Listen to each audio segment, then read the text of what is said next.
So tell us what you're seeing out there. I know you've been visiting all of these cities, and you've also traveled with the president a bit. What can you tell us?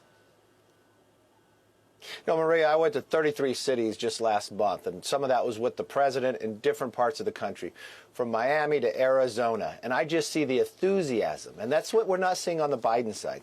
These crowds of 25,000, 50,000. And what you're finding, if you check these early votes, what has closed in the last few days is amazing. If you take most of the battleground states, the president is in a stronger position than he was in 2016. If you look at Arizona, Wisconsin, Ohio, and Georgia, the president has a better position than he did 4 years ago. And that's why this is going to be a close race. It all determines of whether people will turn out on Election Day. And there's a scary part here, because 2 years ago, there was 8.8 million people who voted in 2016 who did not vote in 2018, and that gave the power to Nancy Pelosi in the House.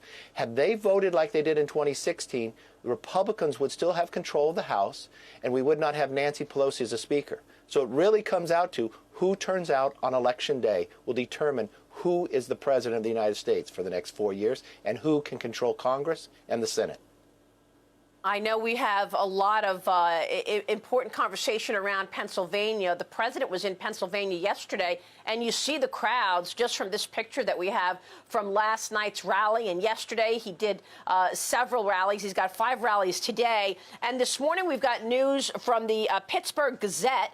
The Pittsburgh Gazette is endorsing President Trump, saying based on jobs, trade, China, and fracking. There's the pictures from the turnout in Pennsylvania, and the headline from the Pittsburgh Post-Gazette. Tell me, Congressman, what are the most important states? You've said it does come down to 2 states and the turnout. What are they? Let me tell you that. But what's so important about the Pittsburgh Post-Gazette, they have not endorsed a Republican since 1972. So they weighed what is best for Pennsylvania.